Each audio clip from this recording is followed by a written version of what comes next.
لە چوارچێوەی دیدار و کۆبوونەوەکانیدا بۆ لە نزیکەوە ئاگاداربوون لە دۆخی ڕەوەندی کوردی و ڕوونکردنەوەی پێویست بۆیان سەبارەت بە هەرێمی کوردستان. یۆسف محەممەد سەرۆکی پەرلەمانی کوردستان لە ئەڵمانیا لەگەڵ ژمارێکی بەرچاو لە ڕەوەندی کوردی هەر چوارپارچی کوردستان کۆبەوە. ڕەوەندی کوردی بە گەرم و گوڕی پێشوازیان لە سەرۆکی پەرلەمان کرد و تەکیدیان کردەوە کە هاتنی سەرۆکی پەرلەمان بۆ ئەوروپا ئاماژەیەکی گرنگە کە وڵاتانی ئەوروپا دژی کودەتای چەکدارین بەسەر شەرعیەتە و خوازیارن کوردستان ببێتە وڵاتێکی دیموکراسی کە تێیدا سەروەری یاسا و مافی مرۆڤ پارێزراو بێ.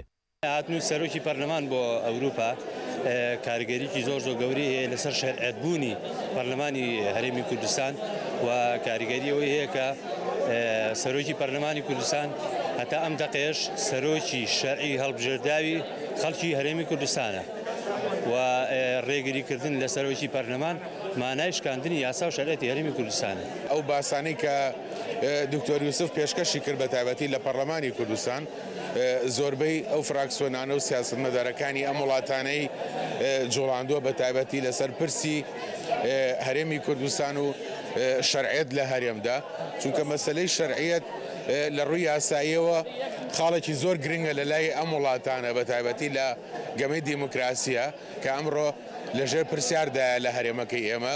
ژمارەیەکی تر لە ڕەوەندی کوردی لە وڵاتی ئەڵمانیاڵێن لە ئێستادا ئەوروپیەکان بەراورد بە پێش 12 ئۆکتۆبەر کە پارتی کودەتای بەسەر پەرلەمان و حکوومەتا کرد بە چاوێکی تر لە هەرێمی کوردستانە ڕوانن.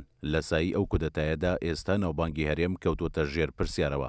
دیموکراسی لە هەرێمی کوردستاندا کەوتوتە ژێر پرسیارەوە، یاسا لە ژێر پرسیارایە و ئەم کۆمەلگا دیموکراسیانەی کە ئەمڕۆ تەمسیلی دیموکراسیەکەنەوە بەدایکی دیموکراسی ناسراون کە ئەڵمانیا و وڵاتانی تریەکەکەن لە وڵاتانێک کە بە دیموکراسی و گەشەیان کردووە بە چاوێکی تر نەزڕەیەکی تر بۆ هەرێمی کوردستانیان هەیە.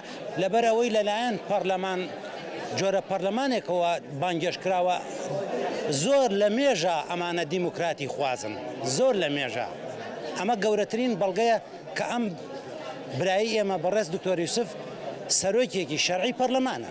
هاتنی سەرۆکی پەرلەمان بۆ ئەوروپا خۆی لە خۆیان شتێکی گەورەیە. هەر خۆی سەرۆکی پەرلەمان بۆ کودەتایی کە لە هەولێر بەسەریان ناکرد ئەوەیە گەورە بوو. لەسەر بانگێشتی فەرمی پارلەمانی ئەوروپا دکتۆر یوسف محەممەد سەرۆکی پارلەمانی کوردستان بە سەردانێک ڕۆژی 28 مانگی ڕابردوو بەرەو ئەوروپا بەڕێکەوت. لەو سەردانیدا جگە لە پێشکەشکردنی وتارێک لە پەرلەمانی ئەوروپا چەندین دیدار و چاوپێکەوتنی گرنگی تایبەت بە دۆخی کوردستان و ناوچەکە ئەنجامدا.